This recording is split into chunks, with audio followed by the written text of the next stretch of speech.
à cette 20e réunion statutaire de l'année 2025-2026 sous le mandat uni pour faire le bien. Cher ami chef de protocole, je te laisse dérouler l'ordre du jour. Bonjour à tous, bonjour Président. À la suite du Président, je vous souhaite la bienvenue à cette réunion statutaire et qui, bien sûr, se retrouve dans le cadre du mois de décembre dédié au Rotary International à la prévention et traitement des maladies et par rapport à quoi nous avons un invité spécial qui nous entretiendra sur un thème pertinent par rapport à cette thématique mensuelle. Nous avons donc au menu, en termes d'ordre du jour, la météo du jour, qui consistera bien sûr à prendre le pouls de certains amis pour voir un peu la dimension dans laquelle s'inscrivent ces amis pour pouvoir nous encourager à lancer la semaine. Ensuite, nous passerons bien entendu à la vie du club avec le temps du comité, notamment le premier temps du protocole, le temps du secrétaire, le temps du trésorier, le temps du président. Le communicateur sera introduit et fera sa communication, sera suivi bien sûr du temps de questions et réponses. Le communicateur sera distingué. Nous aurons le deuxième temps du protocole et les divers. Je soumets cet ordre du jour à l'approbation sous le contrôle du président. Merci. Merci, cher ami chef de protocole. Les amis, avez-vous des amendements à l'ordre du jour?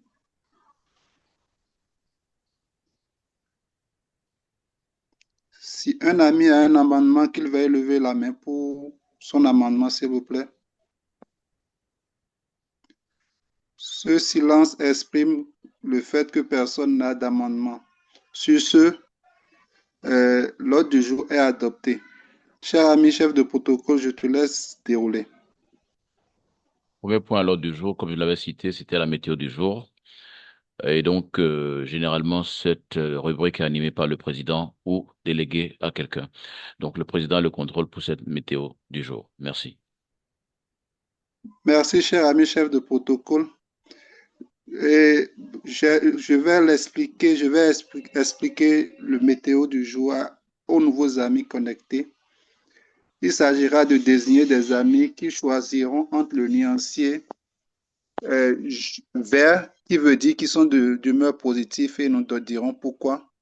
Jaune, qui veut dire qu'ils sont d'humeur négative, et nous dirons également pourquoi. Je vais laisser la parole à notre communicateur du jour. Cher ami Espoir, je veux te laisser cet exercice. Oui, Président, si je comprends bien, alors bonjour à tout le monde d'abord, merci pour l'invitation. Si j'ai compris la météo, je dois choisir une couleur, c'est bien ça, hein? Entre le vert et le jaune. Ah, d'accord. Alors, je Le choisis le jaune, vert, alors. ok, tu voudras bien nous dire pourquoi tu es d'humeur positive. Bah, déjà, le vert exprime mon prénom, puisque je m'appelle Espoir. Le vert, c'est plein d'espoir. Et donc, je suis plein d'optimisme. Voilà, c'est ce qui m'anime aujourd'hui. Super, super. Donc, Espoir est plein d'optimisme pour la journée d'aujourd'hui et la semaine qui commence. Tout à fait. Voilà. Je m'en vais directement choisir notre amie Amanda du Club IFER.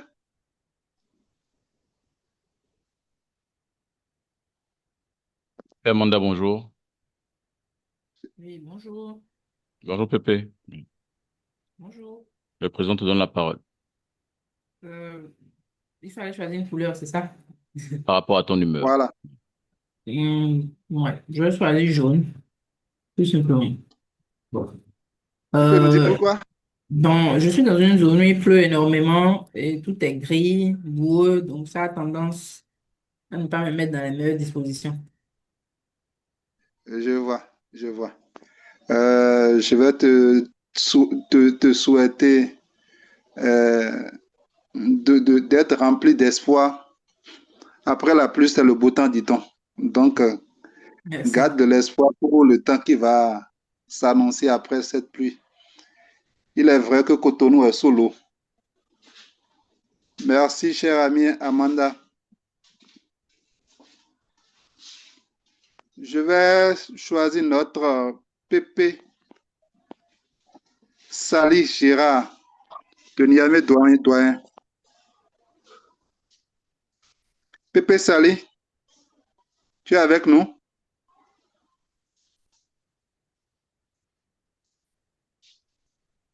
Pépé Sali est avec nous? Apparemment, il n'est pas là.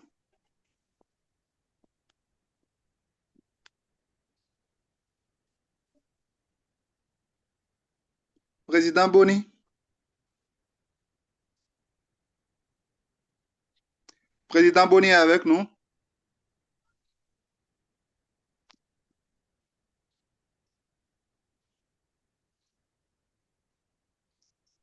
Comme les deux désignés ne répondent pas, je vais te laisser la parole. Cher ami chef de protocole, on va s'en arrêter là. Je te retourne la parole pour dérouler l'ordre du jour. Merci à tous pour vous être prêtés à l'exercice. Merci à tous les amis connectés. Nous avons aujourd'hui, au temps du protocole, en termes d'excuser, nous n'avons pas d'excuser officiellement à notre réunion.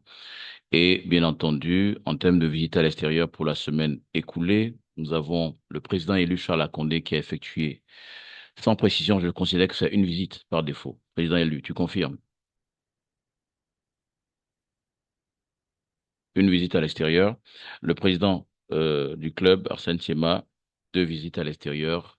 Et moi-même, 4 visites à l'extérieur. Sous réserve de complément, j'ai laissé les amis jusqu'à 13h30 pour pouvoir mettre à jour cette rubrique. En termes d'anniversaire du mois, en décembre, nous avons historiquement une seule personne. C'était le 5 décembre avec la PP, Martine da Silva Kofi. Je prends en compte, ami Zarnik, tu voudrais bien mettre à jour le formulaire sur le forum. J'ajoute que l'ami Zieti Zarnik, deuxième chef de protocole adjoint, a effectué également une visite à l'extérieur. Alors, je m'en vais donc remercier tous ceux qui nous font l'amitié de la présence à nos côtés. Nous avons bien entendu le président du Rotary Club satellite Cotonou-Le Nautil Harmonie, Juvencio Odilon Ayosso, qui nous fait l'amitié de la présence à nos côtés. Bonjour, président.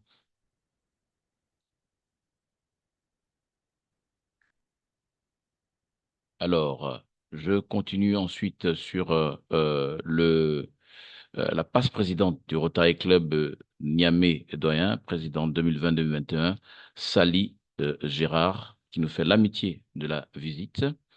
J'ai également, parmi nous, nous avons également, bien entendu, l'immédiat passe présidente du Rotary Club de Cotonou-Ifẹ̀, Amanda Liliane Johnson, qui nous fait également cette belle amitié, cet honneur de la présence à nos côtés. Je m'en vais également présenter, sans risque de me tromper et de causer un impair protocolaire, parmi les partenaires dans le service, Filleul, président du club Rotaract d'Abomey-Calavi Locomotive, Romaric AP Senou, qui est à nos côtés. Je me fais le plaisir également de présenter une personne qui n'a pas précisé sa qualité, son rang et son club, Christy Oudjou. Je présente également, d'un bon ton, les amis qui nous font l'amitié en termes de participation à la réunion de leur propre club, c'est-à-dire le président Arsène Donatien Siema, la PP Olga Katema Abalo, le passe-président Flavien Langenfin, le président élu Charles Lakondé, le président nommé Justino Vieira, je précise président élu et trésorier, et président nommé et secrétaire respectivement, à nos côtés. Nous avons également, bien entendu, le premier chef de protocole adjoint président de la commission Action, Komlan Kwasi, Bernard Kwasi Komlan, et bien entendu, nous avons la vice-présidente de la commission Action, Bernice Agonzan. Ayant fait le tour, je précise que se sont connectés et récemment le président élu du Rotary Club de Bamako Koulouba, Ali Ben Mokhtar Diop, passe-président et bien sûr Rotaract et ancien délégué représentant au Rotary du district 9801 pour le Mali, qui est toujours à nos côtés, et Yann Gérard Baguidi du club Rotaract de Cotonou Cocotier. J'ai également Carmel Win, que je reconnais. j'ai fait le tour et je passe la parole au président nommé du club, Justino Vieira, secrétaire du club Escalité, et pour son temps. Merci.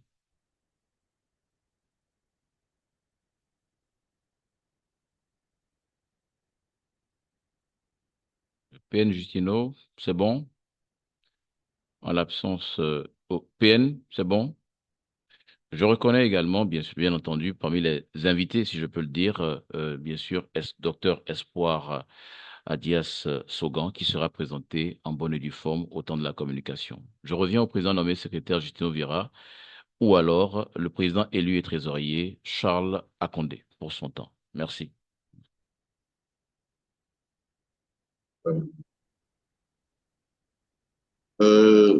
Bonjour, cher ami Adonis, merci. Merci. Bonjour, chers amis, en vos rangs et qualités. Au temps de la trésorerie, euh, c'est dit, la semaine à la dernière réunion, nous étions à un taux de couverture de 45%. Quelques amis ont réagi, nous sommes passés à 54% ce jour.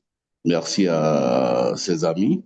Néanmoins, la trésorerie souhaiterait mieux se porter en invitant les uns les autres à se mettre également au pas, à se mettre à jour par rapport à la cotisation, afin que nous puissions faire face aux factures en instance. Et appelons-nous la facture du district est encore là, nous ne l'avons pas encore payé, bientôt le 31 décembre. Beaucoup ont fait des promesses, la trésorerie les espère, qui nous aident dans ce sens, puisque au second semestre, la seconde facture nous sera encore adressée. Là, ça deviendra encore pénible. Merci à tous d'aider la trésorerie à faire face à tout cela. Merci. Merci, président élu trésorier Charles Akondé. Le président nommé secrétaire Justino Vieira est-il en bonne disposition pour prendre la parole pour son temps? En l'absence de quoi, je passe la parole au président pour son temps. Merci. Merci, cher ami chef de protocole. J'aimerais remercier les amis qui ont fait un clin d'œil à la trésorerie et exhorter également ceux qui ne l'ont pas fait à le faire. Aussi, j'aimerais dire aux amis connectés que la candidature au poste de PND est ouverte. Donc, ceux qui sont aptes, je les prie de soumettre à la candidature. Merci, cher ami, chef de protocole. C'est tout ce que j'ai à dire pour mon temps. Merci, président. Traitement et prévention des maladies, mois de décembre dédié à cette thématique, bien sûr, au Rotary International. Et pour ce faire, nous avons, grâce à la commission d'administration dirigée par le président élu Charles Akondé, l'opportunité et le bonheur d'avoir parmi nous un sachant par rapport à une sous-thématique, je vais dire, prévenir le glaucome, le voleur silencieux de la vue. Docteur Espoir Adias Sougan est bien entendu docteur d'État et spécialiste en chirurgie ophtalmologie. Et donc, il a obtenu différentes spécialisations et bien sûr à Conakry, en Guinée. Et en 2018, grâce au programme de l'Organisation ouest-africaine de la santé. Et depuis lors, il a eu l'opportunité d'enrichir son parcours professionnel, bien entendu, dans différents pays tels que la Guinée, Conakry, le Togo, le Bénin, le Tchad, avec un renforcement de compétences à Mumbai, en Inde. Se définissant aujourd'hui comme ophtalmologiste itinérant, il contribue à la santé oculaire, côtoyant bien entendu différentes cultures et populations en Afrique. Il est également, sur le plan associatif, membre engagé à la Chambre internationale depuis 2012, où il a occupé différentes responsabilités. Sous, bien sûr, le respect et l'approbation de tous, je passe la parole à cet ami, je dirais, qui nous nous donnera l'opportunité de l'écouter sur cette thématique dont il est bien entendu un sachant. Et nous sommes au rendez-vous du dernier recevoir. Sous vos ovations, nous avons le docteur Espoir Adias Sogan. Docteur, la parole est vôtre.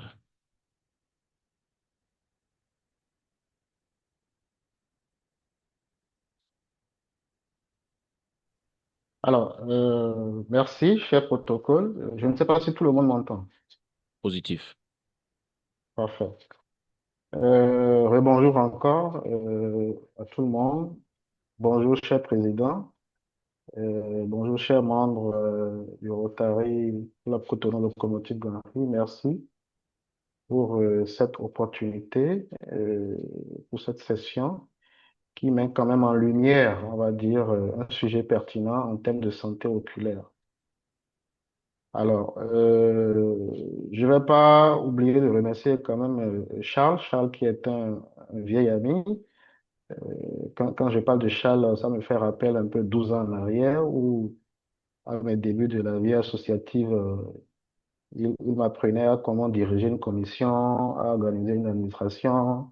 Bref, c'est un clin d'œil et je pense que c'est un hommage que je lui rends. Merci beaucoup, Charles, pour cette invitation. Alors, le sujet du jour aujourd'hui, vous permettez que je puisse partager quelques diapositives, protocole? L'habilitation a été faite. L'habilitation a été faite, donc c'est bon. Ouais. Merci, protocole.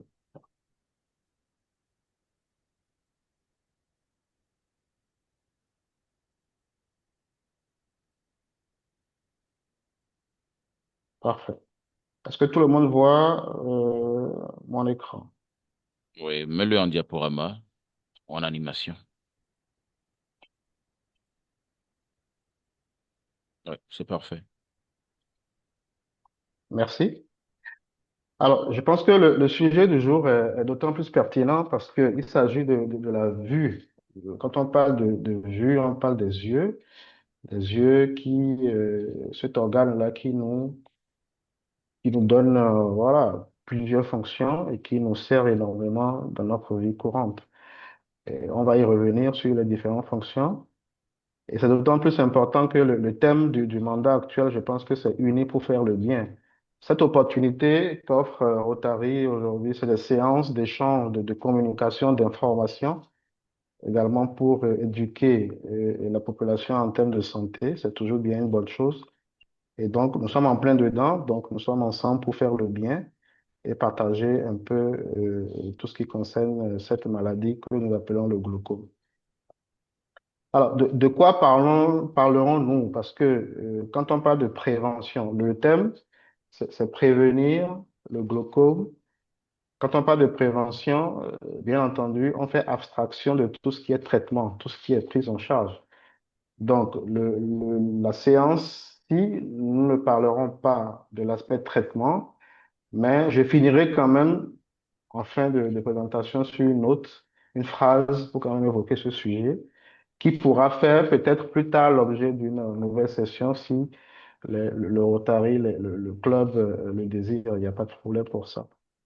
Cher protocole, je pense que nous avons 20 minutes. Si je dis vrai, est-ce que je peux subdiviser 10 minutes de présentation et 10 minutes d'échange si le protocole est d'accord?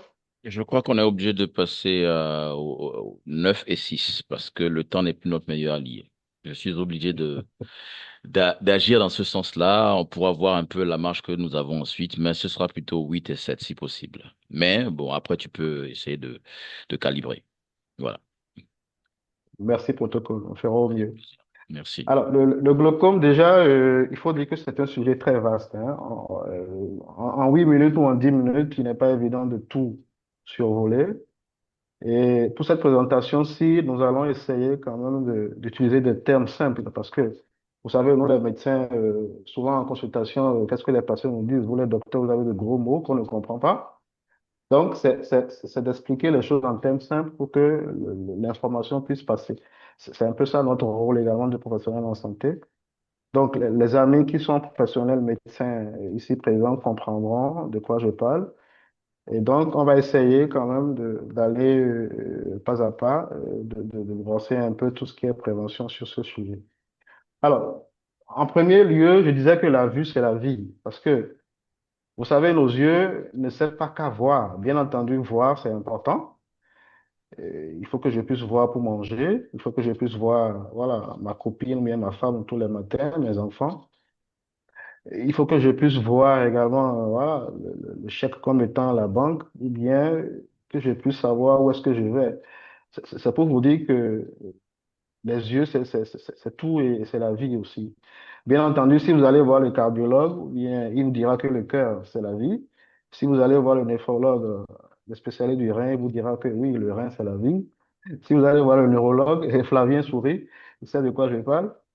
Donc, moi, dans ma spécialité, c'est pour vous dire que les yeux, c'est tout. Et d'ailleurs, même, les yeux, c'est un carrefour de spécialités. Nous, ophtalmologistes, nous traitons avec toutes les autres spécialités, endocrinologues, diabétologues, cardiologues, etc. Nous sommes au carrefour de tout ce qui est médecine.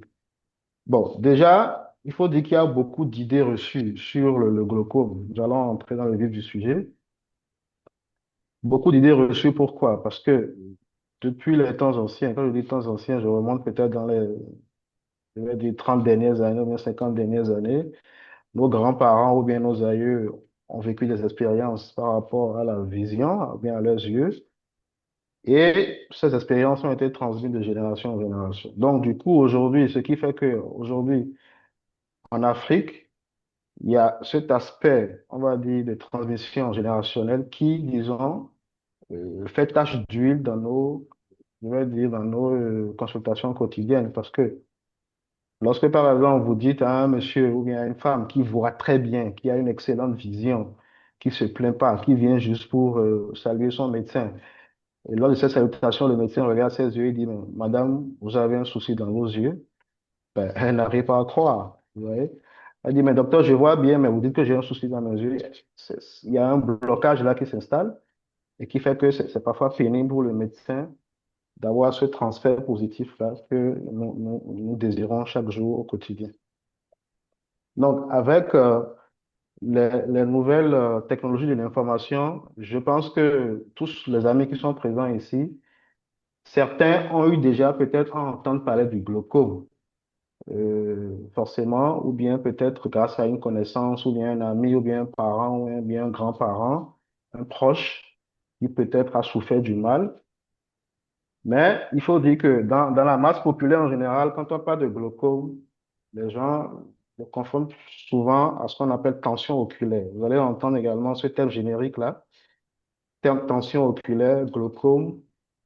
Ça ne veut pas forcément dire la même chose en termes scientifiques, bien entendu, euh, quand la population générale les confond.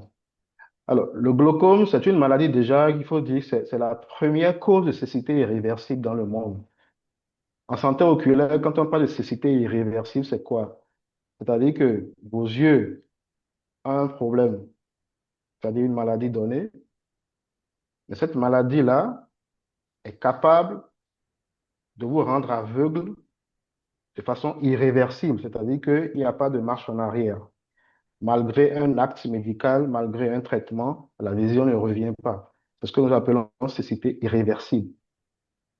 En comparaison à la cécité évitable, vous allez aussi entendre ce mot, la cécité évitable, c'est-à-dire que c'est une cécité qu'on peut éviter grâce soit à une prévention, soit à un traitement, ou soit voilà, à une action médicale. Donc, j'insiste bien là-dessus pour dire que le glaucome, c'est une maladie qui voilà, donne une cécité irréversible. Donc, c'est déjà quand même inquiétant sur cet aspect. Dire à quelqu'un que vous avez un glaucome, tout de suite, pense, voilà, ah, je vais devenir aveugle de façon irréversible. Ce qui fait peur, mais c'est réel. Le glaucome rend aveugle, ça, je l'ai dit. Et tous les jours, nous le voyons. Malheureusement, il y a tellement de facteurs qui, disons, sous-tendent cet aspect-là. Nous allons les évoquer plus tard. Et le sujet de ce jeu est également pertinent à travers plusieurs impacts de cette maladie-là, notamment au niveau fonctionnel. Quand on parle d'impact fonctionnel, c'est notamment la vue, c'est-à-dire que votre vision baisse au fur et à mesure que la maladie progresse et donc finira par vous rendre aveugle si rien n'est fait, parce que des traitements existent. Vous voyez, il y a des prises en charge qui existent, mais également l'impact est social et psychologique, parce que imaginez quelqu'un, un père de famille qui a peut-être 4 enfants mariés, Et cette famille ne survit que grâce aux revenus de ce monsieur. Alors, ce monsieur qui tombe dans la cécité du jour au lendemain, on lui dit, bon voilà, monsieur va devenir aveugle. Alors, ce monsieur, c'est qu'il va perdre son job. Non seulement il va perdre son job, il ne pourra plus nourrir sa famille, il ne pourra plus avoir d'interaction avec ses enfants et sa femme. Ça devient difficile. Et donc, vous imaginez quelqu'un comme ça dans un état de cécité, psychologiquement déjà, il est déjà abattu parce que il était actif, il travaillait, il avait une vie active, et brutalement, du jour au lendemain, on dit, bon voilà, monsieur, vous ne pourrez plus travailler, vous ne pourrez plus subvenir à vos besoins. D'où l'impact également qui est économique et financier. Économique parce que ce monsieur qui travaille, il participe quand même à l'essor économique de son pays, vous voyez? Donc, imaginez par exemple dans une population générale, un certain frange de la population qui ont un glaucome et qui n'est pas suivi, qui n'est pas traité, forcément, il y aura des répercussions sur l'économie du pays. Et ça, il faut le multiplier à une échelle plus grande pour comprendre un peu le processus. Donc, l'impact est multiple. Mais également, cette maladie, il faut dire qu'elle touche plusieurs âges, c'est-à-dire de la naissance à l'âge sénile, pardon. Et principalement, il y a un âge charnière que nous appelons 40 ans. 40 ans, c'est un âge charnière parce que à partir de 40 ans, d'ailleurs, nous le savons tous, 40 ans, c'est un âge où il y a une métamorphose qui s'opère dans nos vies, que ce soit sur le plan professionnel, psychologique, etc. Donc, au niveau des yeux également, à 40 ans, il y a, disons, une transformation au niveau de la structure des yeux qui fait que l'organe ou bien l'élément impliqué dans le glaucome, disons, commence par vieillir de façon progressive. Et l'importance de ce sujet également, c'est son caractère silencieux, c'est-à-dire que le glaucome, c'est une maladie qui évolue sans bruit. Donc, vous pouvez bien voir, aller au boulot tous les jours, voilà, courir de gauche à droite, alors que vous avez dans vos yeux un problème dont vous ignorez l'existence. C'est pour vous dire que c'est très important de se faire consulter, de ne pas se retrouver du jour au lendemain aveugle. Ça, il faut appeler les choses par le thème. Ça fait peur, mais c'est quand même important. Alors, je vais rapidement brosser, disons, la localisation de nos yeux et le rapport avec notre corps humain. Alors, Dieu nous a fait grâce tous d'avoir deux yeux. C'est comme ça que nous sommes nés. Je ne sais pas si tout le monde voit mon image à l'écran. C'est juste pour expliquer un peu. Alors, les deux yeux sont connectés au cerveau. Vous allez voir que sur cette image-là, il y a comme deux câbles ou bien deux cordons colorés en jaune qui se croisent et qui forment une intersection à un niveau donné. Ces deux cordons-là, c'est ce que nous appelons le nerf optique en anatomie. Et donc, c'est ce nerf optique-là, bien ce câble qui connecte les yeux et le cerveau. Donc, chez nous, en ophtalmo, on dit souvent que ce n'est pas l'œil qui voit, mais c'est le cerveau qui voit. Bon, ça, c'est un autre débat. Mais c'est pour vous dire que tout ce que nos yeux voient, mais tout ce que nous voyons, sont transmis au cerveau par l'intermédiaire de ces câbles colorés en jaune. J'espère que tout le monde arrive à voir. Et donc, ces câbles, en fait, transmettent, disons, l'information. Parce que nos yeux, en fait, captent des informations. Dans votre environnement, vous voyez peut-être le paysage, la lune, le soleil, votre voisin, la table, etc. Mais ces informations sont transmises au cerveau à l'aide de ces câbles et c'est le cerveau à son tour qui va décoder pour dire, voilà, ce que tu appelles table, c'est table, ce que tu appelles char, c'est char, ce que tu appelles rotary, c'est rotary. Et ce câble-là, que nous appelons le nerf optique, c'est lui qui est le siège et la manifestation du glaucome. Alors, c'est pour dire déjà que si vous n'allez pas chez le médecin, comment vous pouvez savoir que votre câble ou bien que votre nerf optique est malade? Vous ne pourrez pas le savoir. D'où l'intérêt de s'informer ou bien d'aller à l'hôpital et de faire des consultations. Donc, ce câble que j'appelle le nerf optique, c'est l'élément fondamental dans la transmission de l'information, dans le processus de la vision. et c'est lui qui transmet, disons, l'influx au cerveau. Alors, disons que les yeux, comme je disais, ils ont également d'autres fonctions, comme par exemple l'équilibre ou bien l'orientation. Ils ont quand même également une fonction de sociabilisation. Je vais faire par exemple une analogie avec l'accouchement. Quand un bébé naît aujourd'hui, dans les premiers mois, quand il ouvre les yeux, la première des choses qu'il voit, c'est sa maman. Et grâce aux yeux, il établit une connexion avec sa mère. Donc, c'est pour vous dire que les yeux, ils ont quand même un rôle de sociabilisation, de lien, et qui est très important dans la vie, dans le développement d'un enfant, par exemple. Un enfant qui va à l'école, qui ne voit pas, il a des difficultés pour apprendre. Donc, vous voyez un peu l'impact de la vision dans notre vie.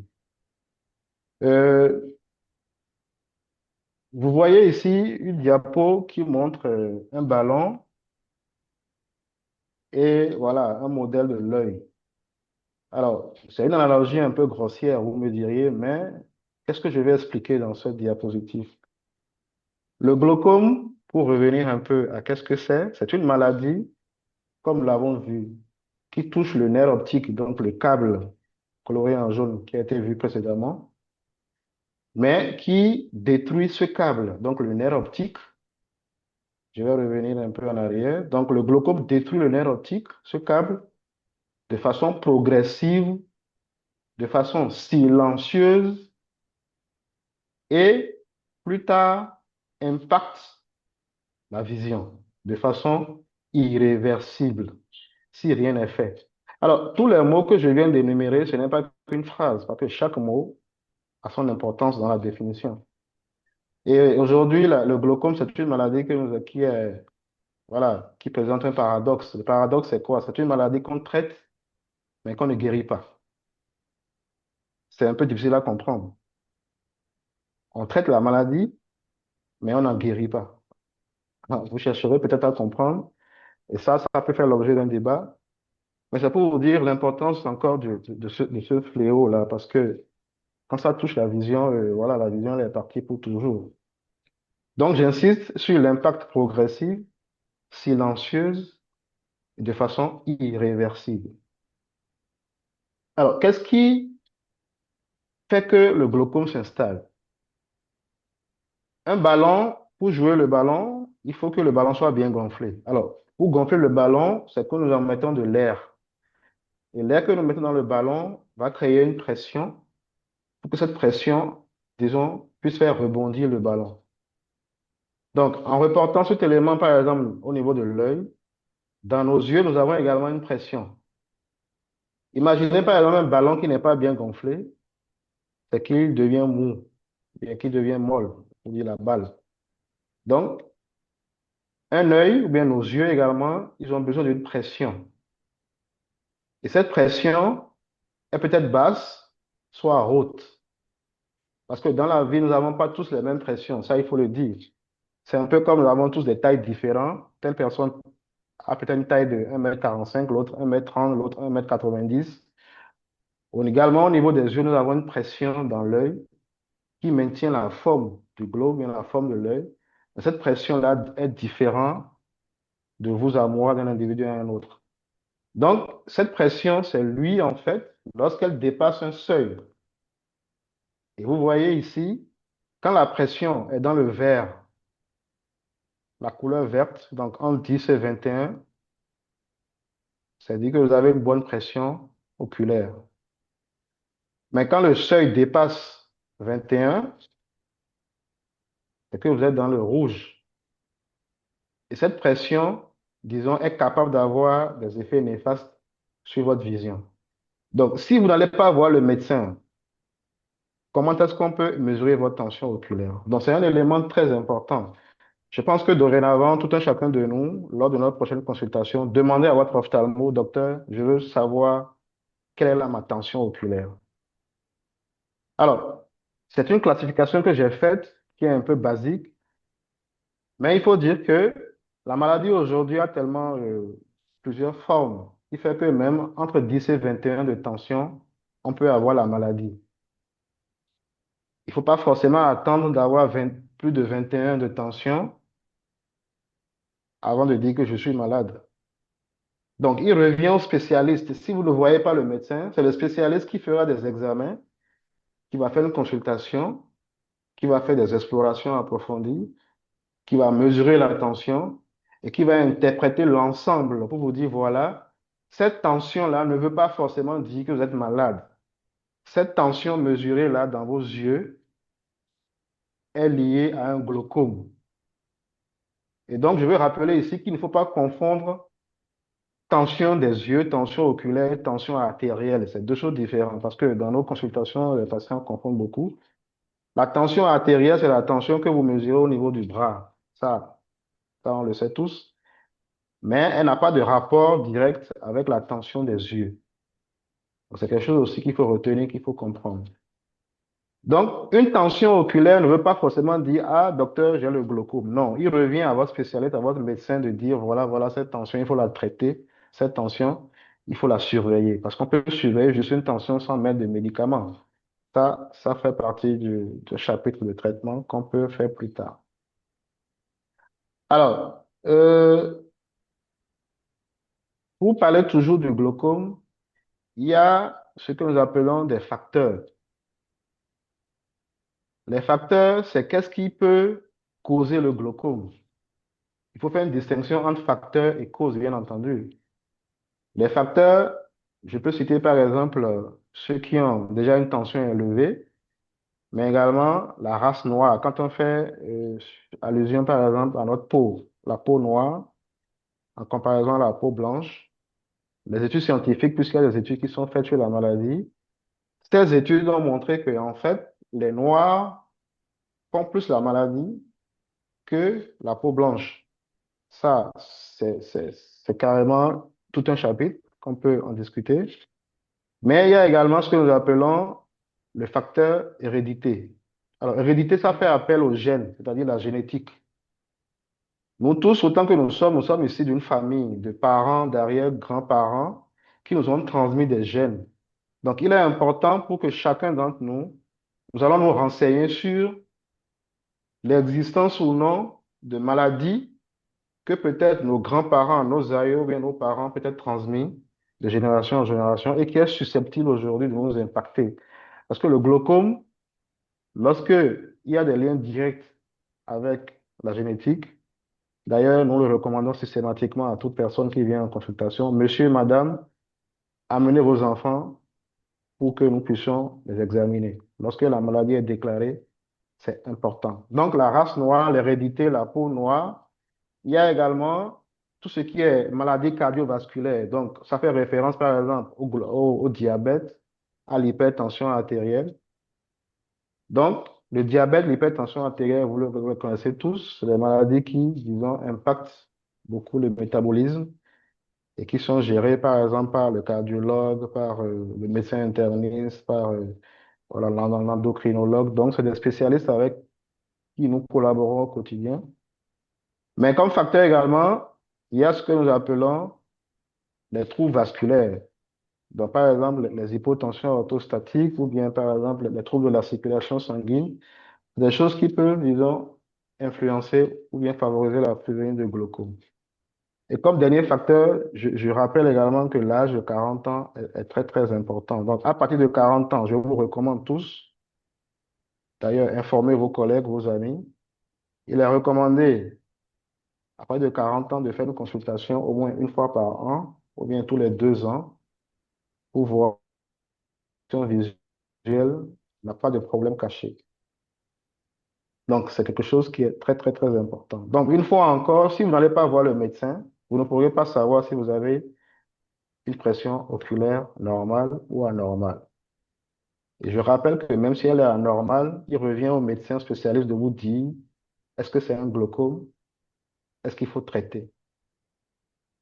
Alors, prévenir. Alors, déjà, avec tout ce qui a été évoqué, c'est le dépistage. Le dépistage, c'est quoi? C'est qu'il faut aller de façon systématique voir le médecin pour dire, docteur, je veux me faire consulter. C'est un problème aujourd'hui en Afrique parce que on n'a pas déjà cette culture d'aller voir son médecin. C'est quand on a mal, lorsqu'on a une douleur, ou bien lorsque les yeux grattent, ou bien lorsqu'on ne voit plus. C'est en ce moment qu'on se rend chez le médecin. Ça, c'est notre habitude en Afrique. Malheureusement, C'est une éducation qu'il faut mettre en œuvre pour nos populations. Ouais. Maintenant, bien entendu, il y a les infrastructures sanitaires qui font que, voilà, dans nos villages, par exemple, les gens n'ont pas forcément accès au plateau technique adéquat. Parfois, l'ophtalmo est à des kilomètres de la maison. Il faut voyager pour aller voir un ophtalmo, revenir à la maison. Ça fait que parfois, ça pose un problème au niveau de l'organisation des soins ou bien des structures de soins. Je pense que nos États en Afrique font quand même des efforts dans ce sens pour permettre aux populations d'avoir accès aux soins spécialisés, ce qui n'est pas évident. Ça, il faut le dire, hein. C'est très important. Donc, le dépistage, c'est le maître mot de la prévention. Comment prévenir également? Ça passe par des mesures d'ordre général. Quand on dit mesure générale, c'est quoi? Éviter le stress. Le stress, c'est un élément fondateur de beaucoup de choses.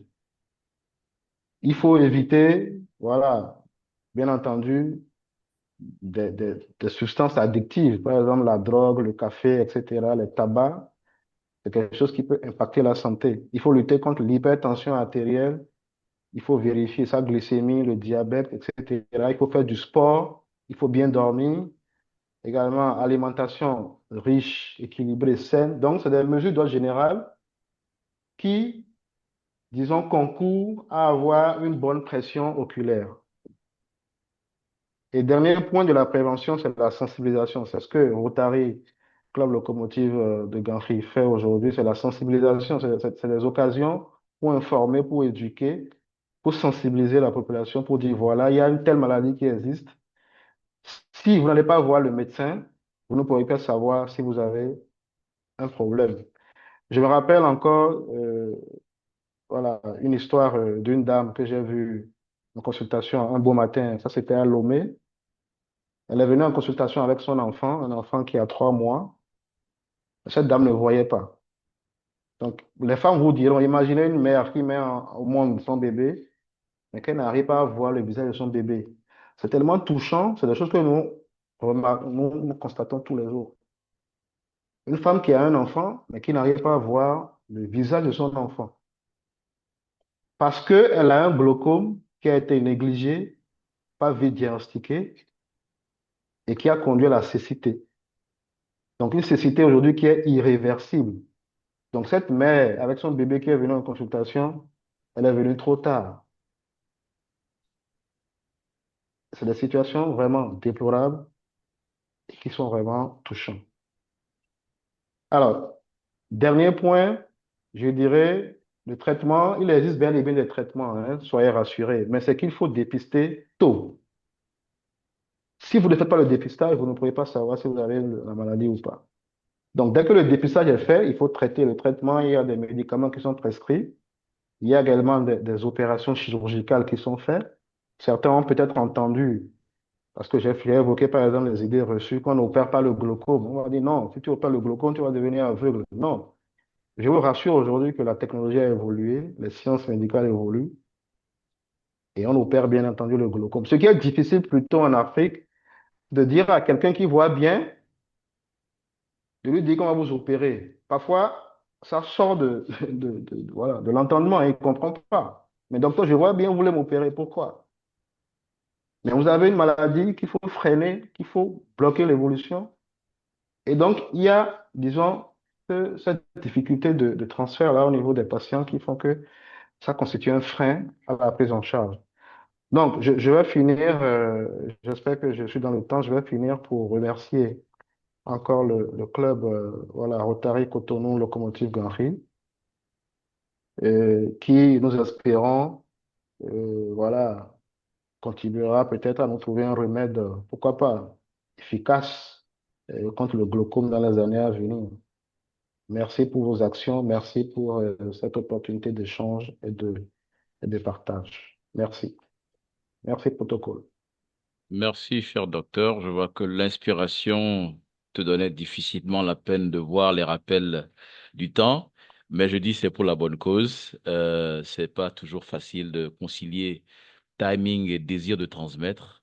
Encore que nous le savons, durant un laps de temps assez limité, c'est difficile de pouvoir satisfaire à tout le désir qu'on a de pouvoir transmettre l'information salvatrice, je dirais. Donc, merci d'avoir essayé de te prêter à cet équilibre. Et merci déjà au président élu Charles Condé pour t'avoir identifié, déniché. Je pense que ce n'est que le début parce que la prochaine étape sera bien sûr de te parrainer au Rotary Club de Cotonou Locomotive Gary. Donc ça, c'est la deuxième partie du challenge que je lance au président élu Charles Condé pour que l'aventure associative démarrée il y a une dizaine d'années et plus puisse continuer encore. Ça, c'est mon clin d'œil au président élu et à son futur filleul. Alors, je passe la parole à la vice-présidente Olga Katema Abalo. Merci.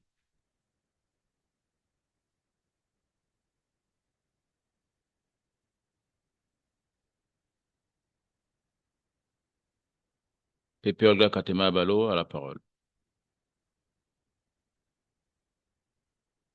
Vous m'entendez? Maintenant, c'est bon. Ah, d'accord, ok. Je disais tantôt, d'abord, je te remerciais de m'avoir donné la parole et je remerciais également l'ami communicateur pour sa belle communication. Nous n'avons certes rien à lui apprendre, c'est nous qui apprenons beaucoup de lui aujourd'hui. Et moi, ma première question, c'est déjà de savoir si, hormis le dépistage annuel qui est recommandé, est-ce qu'il y a un signe pouvant alerter un malade qu'il a un début de glaucome? Un peu comme on dit, OK, j'ai les maux de ventre, il faut que je voie un médecin spécialiste. Qu'est-ce qui peut alerter quelqu'un pour se déporter vers un ophtalmologue, précisément pour le cas de glaucome? Et la deuxième question, rapidement, si vous le permettez, c'est de savoir ce qui pourrait être à l'origine d'une cécité à la naissance. On constate qu'un bébé naît et ne voit pas. Merci beaucoup. Oui, Doc, on y va directement. Ok, donc je réponds au fur et à mesure alors. Oui, oui, on D'accord. va y aller comme ça. Oui. Parce que des réponses peuvent avoir anticipé des questions potentielles, donc on va y aller. Parfait. Je remercie Pipi Olga pour cette question. Alors, les signes alarmants, il faut dire qu'il y en a très peu, hein. Il y en a très peu. Il peut y avoir ce qu'on appelle des signes concomitants ou bien des signes, je vais dire, coïncidents. Vous voyez? Je me rappelle encore ce jeune, non, une jeune adolescente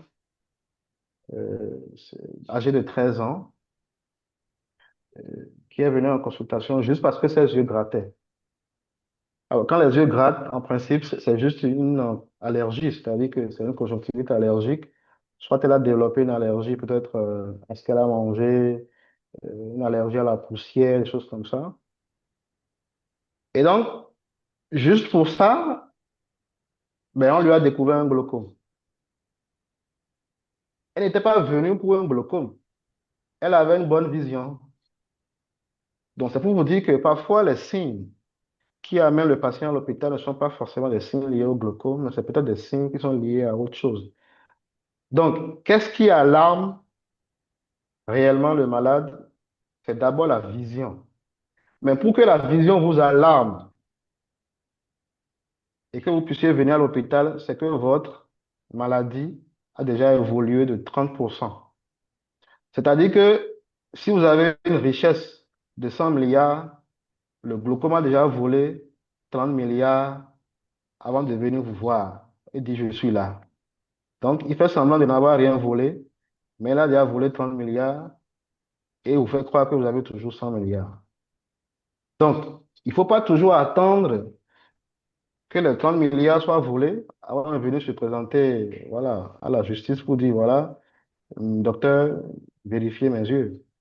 C'est ce que nous rencontrons beaucoup. C'est d'où l'intérêt du dépistage. C'est-à-dire que même si vous n'avez rien du tout, programmez annuellement une visite chez l'ophtalmo, même si c'est chaque 2 ans ou annuellement, vous programmez, vous dites, bon voilà, ce mois est réservé à une visite chez l'ophtalmo. Maintenant, dès que une visite est faite et que l'ophtalmo vous dit, voilà, il y a un problème, l'ophtalmo maintenant, lui, il a la charge de réorganiser votre suivi. Il peut vous dire, vous venez peut-être tous les 6 mois, tous les 3 mois. Par exemple, si vous avez une tension ou bien une hypertension artérielle ou un diabète ou bien autre maladie générale, qui peut être en rapport avec ce glaucome, il vous dira, voilà, au lieu de venir dans 2 ans, venez plutôt chaque année, nous allons surveiller vos yeux. Donc, de prime abord, il n'y a pas de signe alarmant, d'où le voleur silencieux. C'est ça qu'il faut déjà comprendre. À la naissance, il peut y avoir beaucoup de maladies qui peuvent rendre un enfant aveugle. Je ne vais pas tous les citer. On peut citer, voilà, 50 maladies, 100 maladies. Mais dans ma présentation, je disais que le glaucome touche tous les âges. Il y a un type de glaucome qu'on appelle le glaucome congénital. C'est un glaucome spécifiquement, typiquement pour les nouveau-nés. C'est-à-dire que l'enfant vient au monde avec son glaucome. Le premier jour où il naît, on le voit déjà avec son glaucome. Donc, cet enfant qui a un glaucome, il ne suffit pas seulement de, par exemple, de traiter, mais il faut déjà l'opérer parce que lorsqu'on prend en compte le jeune âge de ce patient qui est tout bébé, c'est une urgence chez nous parce que c'est urgent de sauver sa vue pour permettre à cet enfant non seulement de bien grandir, mais de voir sa famille, de voir sa maman, d'aller à l'école, de pouvoir devenir quelqu'un, de pouvoir contribuer à sa société. Donc, vous voyez un peu tout l'impact, mais tous les impacts qui sont derrière. Donc, il y a beaucoup de maladies. Il peut y avoir le glaucome dont je viens de parler, il peut y avoir la cataracte, il peut y avoir des problèmes congénitaux, des malformations. Bref, je ne vais pas tout citer, mais je dirais qu'il y a beaucoup de maladies qui peuvent donner la société à un enfant qui vient de naître. Voilà, protocole. Merci. Je dirais que malheureusement, le temps n'est pas notre meilleur allié. Après le satisfait par ton collègue, ami passe-président Flavien Langenfeld, nous avons une question de président Juvencio Yosso, qui est de savoir si la sécheresse oculaire peut alarmer. Dernière question, malheureusement. Oui. Si la sécheresse oculaire peut alarmer, doit nous interpeller. Oui, la sécheresse oculaire, c'est déjà quelque chose pour lequel il faut forcément aller voir son ophtalmo. Mais ça n'a pas de lien avec un glaucome. Alors, D'accord. la sécheresse, c'est beaucoup plus chez les personnes de certain âge donné et qui, disons, avec l'âge et le vieillissement des cellules, il y a la surface oculaire qui n'est pas bien hydratée. Donc, c'est ce que nous appelons sécheresse oculaire, donc qui n'a pas de lien direct avec le glaucome. D'accord. D'accord. Merci encore. Ce sera tout. Malheureusement, nous n'avons pas toujours le temps comme notre meilleur allié. Je voudrais déjà qu'on puisse faire un banc pour le très cher docteur Espoir Sogan et donc désormais futur membre du Rotary Club de Cotonou Locomotive Gary sous la classification médecine ophtalmologie. Alors, je laisse, ce sera une passe Merci. décisive au président élu Charles Condé, d'ailleurs dans ce sens-là. Alors, je passe la parole, bien entendu, à nous avons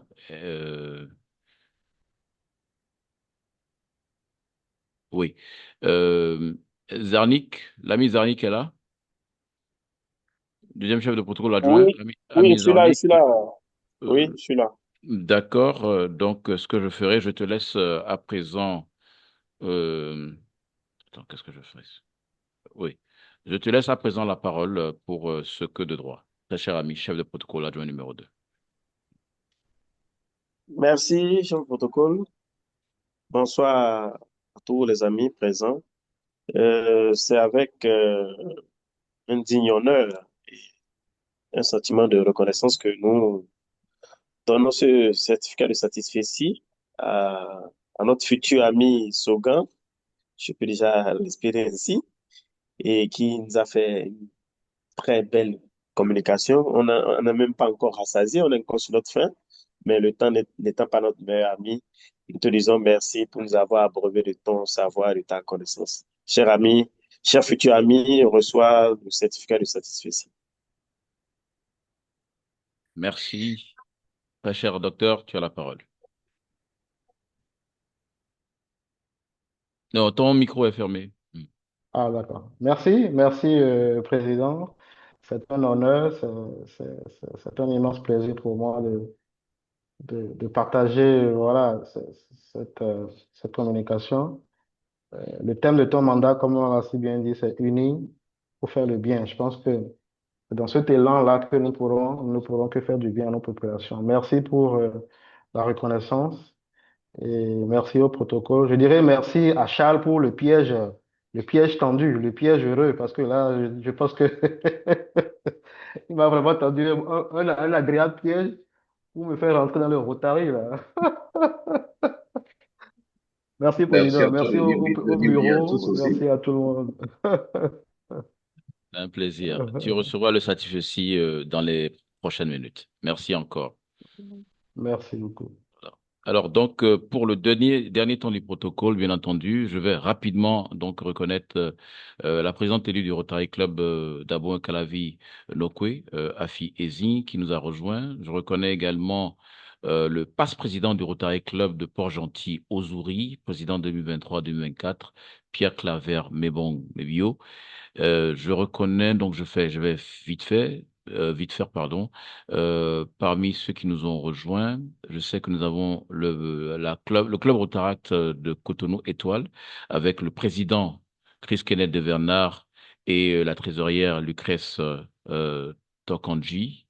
Et nous avons bien sûr Immaculée Soji, présidente du club Rotaract de Cotonou Phare, qui nous a fait l'honneur, l'amitié de nous rejoindre. Et je sais que la présidente du club Rotaract de Cotonou Locomotive Garki, Fifame Kamel Azalou, nous a rejoint. Et bien sûr, sans précision de titre, rang et appartenance, Ressia Agbo. Et je crois, j'ai fait le tour. Parmi les amis du club, nous avons bien sûr la passe-présidente et vice-présidente en exercice du club, Martine da Silva Kofi, qui nous a bien sûr rejoint. Donc, c'est bon. Je vais maintenant, à cet instant, expliquer que nous sommes à 14h13, que nous sommes au-delà du timing et que je laisserai les divers envoyés à mon adresse, enfin, dans mon inbox pour que je puisse transmettre avec les amis du club. Je ne pourrais pas prendre les divers parce qu'en temps normal, je sais qu'il y en a quelques-uns. Je vais demander tout simplement au président de sonner la fin de la réunion afin que nous puissions renvoyer tout un chacun à ses occupations et nous souhaiter une très belle semaine. Président Arsène Sima. Merci, Pépé Pierre. Merci, cher ami du protocole. Merci à notre communicateur qui, d'ores et déjà, est un ami du club. Et merci au PE, merci au comité qui a mis les petits plats dans les grands pour que cette réunion puisse bien se passer. Je nous souhaite à nous tous une bonne semaine d'activité et rendez-vous le lundi prochain pour une réunion en ligne. Merci.